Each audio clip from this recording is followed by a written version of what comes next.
Ma fiancée a fait un live et a dit « J'ai hâte d'épouser cet imbécile et de prendre la moitié ». J'ai commenté « La blague est pour toi ». Le mariage est annulé. Son visage s'est décomposé en plein direct.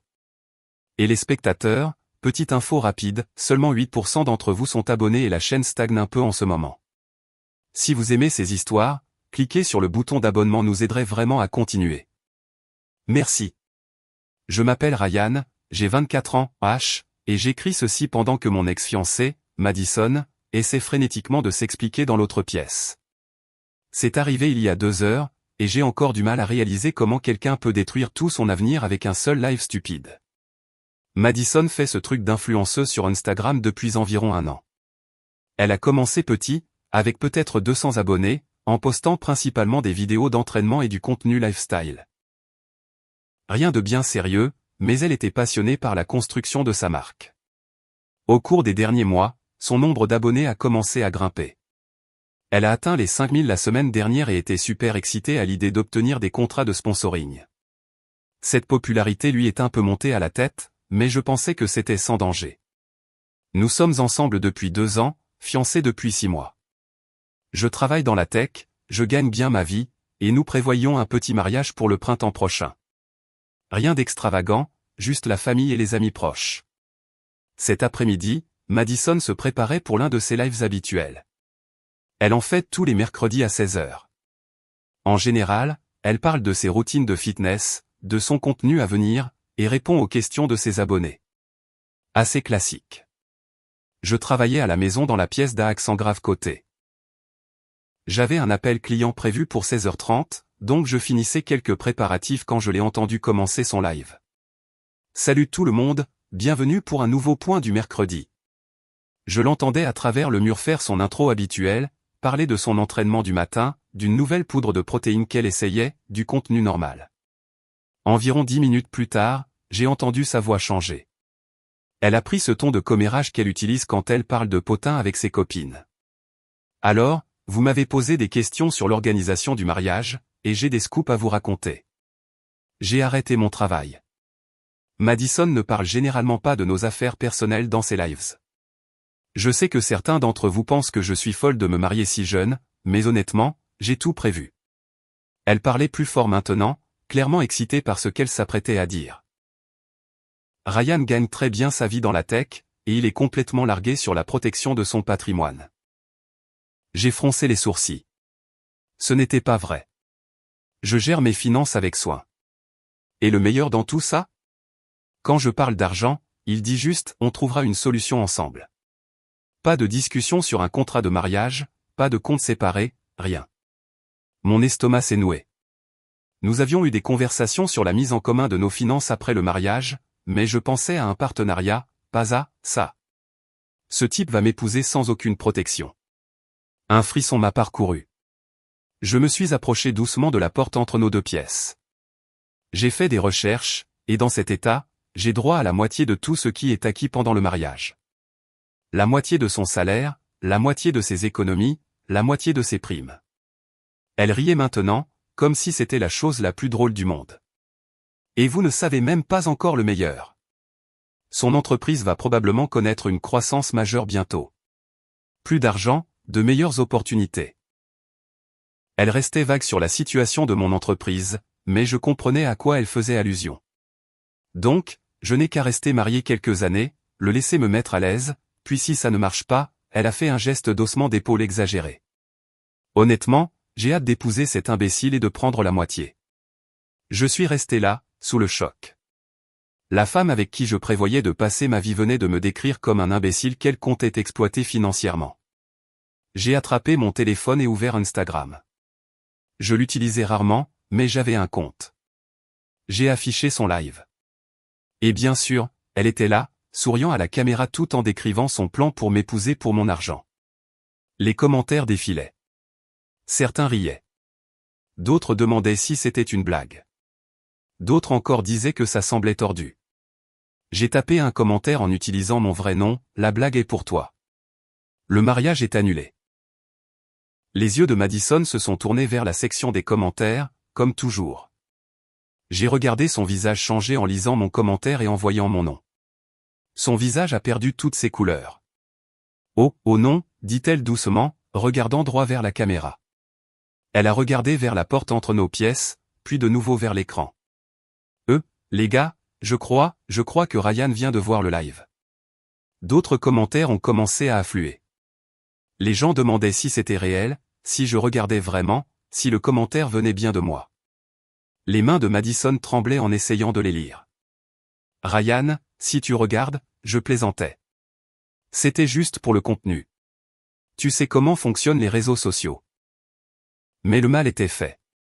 J'avais entendu exactement ce qu'elle pensait de moi et de notre relation. Je vais couper le live. Désolé, les amis, problème technique.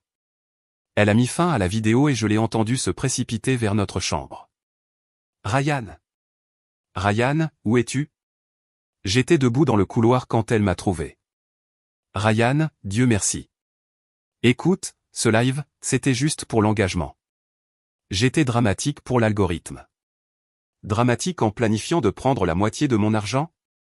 Oui, je jouais un personnage. Tu sais comment sont les réseaux sociaux. La controverse attire les vues. Madison, tu as fait des recherches sur les lois du divorce. Tu connaissais des détails spécifiques sur la division des biens.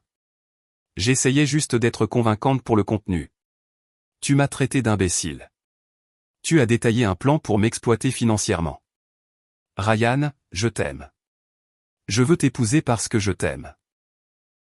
Non, tu veux m'épouser parce que tu penses que je suis une cible facile. Ce n'est pas vrai. Je l'ai regardé un long moment. 2 ans ensemble, et je n'avais jamais vu cette facette d'elle. Madison, fais tes valises. Ryan, non. S'il te plaît. C'était juste un live stupide. C'était tes pensées honnêtes. Tu les as juste exprimées en public par erreur. Ryan, je vais tout supprimer. Je posterai des excuses. Je ne parlerai plus jamais d'argent. Madison, tu ne peux pas supprimer un live, et tu ne peux pas effacer ce que je t'ai entendu dire. Alors j'expliquerai que tout était faux. Était-ce faux quand tu as cherché ce à quoi tu aurais droit en cas de divorce? Était-ce faux quand tu as calculé combien de temps tu devrais rester marié? Elle n'avait aucune réponse. Madison, j'annule le mariage. Ryan, s'il te plaît, ne laisse pas une stupide erreur tout gâcher. Ce n'était pas une erreur. C'était toi qui révélais qui tu es vraiment. J'ai passé la soirée à appeler les prestataires. Le traiteur exigeait le paiement intégral car nous étions à moins de 6 mois de l'événement. La salle a gardé la compte et a facturé 50% de frais d'annulation. Le photographe a été plus compréhensif mais a tout de même gardé son acompte. Coût total, environ $8 000. Une leçon coûteuse, mais moins chère que ce que Madison prévoyait. Mise à jour 1 semaine plus tard. Internet va vite, mais pas aussi vite que je le pensais. Merci pour tous vos commentaires. Toute cette situation a été instructive. Le live de Madison a été enregistré par au moins 3 personnes. Vendredi, des extraits ont commencé à circuler dans des groupes de conseils sur les relations et des pages de « drama » d'influenceurs. Il a fallu environ 4 jours pour que l'histoire prenne vraiment de l'ampleur. Quelqu'un l'a posté sur TikTok avec la légende « Voilà pourquoi les contrats de mariage existent ». Et ça a commencé à être partagé à partir de là. Madison a passé le week-end à essayer de limiter les dégâts. Elle a posté plusieurs stories Instagram affirmant que tout était du contenu satirique et qu'elle voulait dénoncer les dynamiques de relations toxiques. Le problème, c'est que son explication ne correspondait pas à son ton pendant le live. Elle avait l'air sincèrement excitée et conspiratrice, pas satirique. Son nombre d'abonnés a chuté de 5200 à environ 2800 en une semaine. Pas aussi dramatique que certaines catastrophes virales, mais significatif pour quelqu'un qui essaie de bâtir une carrière d'influenceuse. Lundi, elle a essayé une approche différente avec moi. Ryan, regarde ce que ça a fait à ma réputation. Mon nombre d'abonnés est détruit. Je n'ai rien fait à ta réputation, Madison. C'est toi qui as fait ça toute seule. Tout ce que j'ai fait, c'est un seul commentaire sur un live. Toi, tu as détaillé un plan pour m'épouser pour un gain financier. Ce n'est pas un seul commentaire.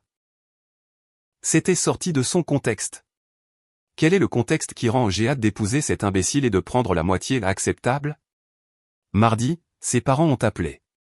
Ils avaient vu certains extraits via des amis communs. Sa mère voulait s'excuser pour le comportement de Madison. Son père a dit qu'il comprenait pourquoi j'avais annulé le mariage et qu'ils étaient gênés par ce qu'elle avait dit. Ryan, nous n'avons pas élevé Madison pour qu'elle pense comme ça. Nous ne savons pas d'où vient cette attitude.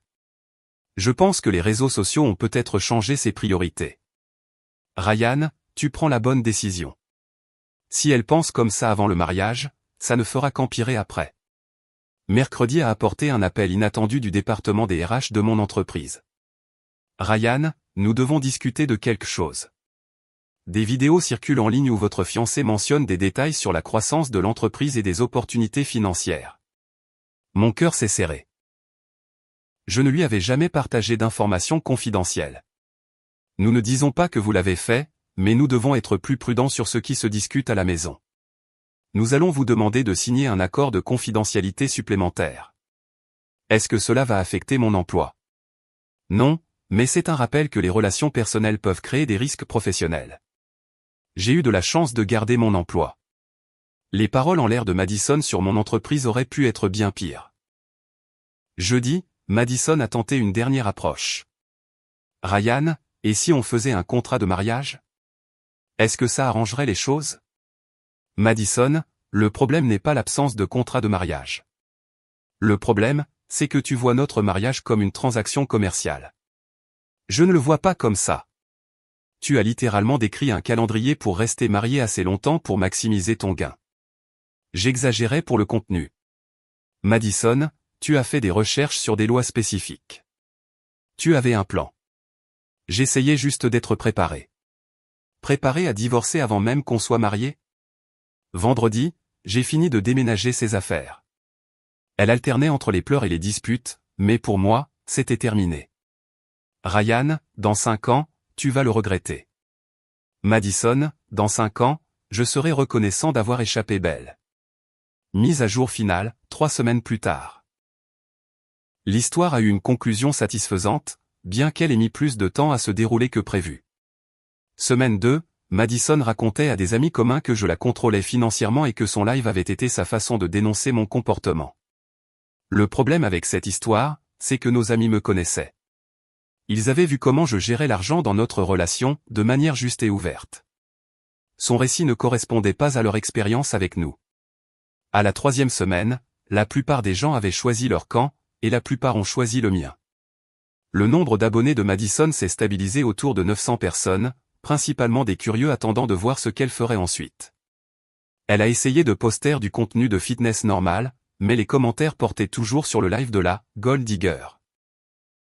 Il y a 2 semaines, j'ai découvert qu'elle avait envoyé des messages à d'autres influenceurs pour demander des conseils sur la façon de restaurer sa réputation. La plupart l'ont ignoré, mais une capture d'écran m'est parvenue, montrant Madison demandant comment monétiser la controverse. Elle ne comprenait toujours pas que ce qu'elle avait fait était mal. La semaine dernière, j'ai croisé Madison au supermarché. Elle avait l'air fatiguée, comme si elle ne dormait pas bien. Ryan, salut. Comment vas-tu? Je vais bien, Madison. Et toi, comment ça va? C'est difficile. Toute cette histoire a vraiment affecté ma vie. Je suis désolé que tu traverses une période difficile. Tu penses qu'on pourrait un jour réessayer? J'ai beaucoup appris de tout ça. Madison, qu'as-tu appris? Que je dois faire plus attention à ce que je dis en ligne. C'est tout? C'est ça que tu as appris. Et que la vie privée est importante dans une relation. Madison, comprends-tu pourquoi ce que tu as dit était mal? Parce que ça t'a blessé. Parce que tu prévoyais de m'exploiter financièrement. Ryan, je n'aurais jamais fait ça pour de vrai. Mais tu as cherché comment le faire. Tu avais un calendrier. Tu étais excité par l'opportunité. J'étais juste dramatique. Madison, j'espère qu'un jour tu comprendras ce que tu as vraiment fait de mal. Mais ce ne sera pas avec moi. Moi, je vais très bien. J'ai pris l'argent que j'aurais dépensé pour le mariage et je l'ai mis dans un acompte pour une maison. La situation de mon entreprise s'est bien arrangée, et je suis dans une bien meilleure position financière maintenant. J'ai recommencé à fréquenter quelqu'un récemment. J'ai rencontré une femme nommée Jennifer qui travaille comme conseillère financière. Quand je lui ai raconté l'histoire de Madison, sa réponse a été parfaite, elle a diffusé son plan pour t'exploiter financièrement. Ce n'est pas juste être une croqueuse de diamants. C'est être mauvaise pour être une croqueuse de diamants. Pas de drame, pas de sympathie pour Madison, juste une compréhension claire que planifier d'exploiter son partenaire est mal. La meilleure partie de toute cette expérience? J'ai appris que parfois, les gens vous disent exactement qui ils sont, et il faut les écouter. Madison se croyait maligne en cherchant comment maximiser son gain financier de notre mariage. Elle pensait que j'étais assez naïf pour qu'elle puisse se vanter de son plan devant des inconnus sur Internet. Au lieu de ça, elle a révélé ses véritables intentions à la seule personne qui avait le plus besoin de les entendre, moi. Elle voulait épouser un imbécile et prendre la moitié. Au lieu de ça, elle s'est tiré une balle dans le pied et a tout perdu. Internet finira peut-être par oublier, mais pas moi.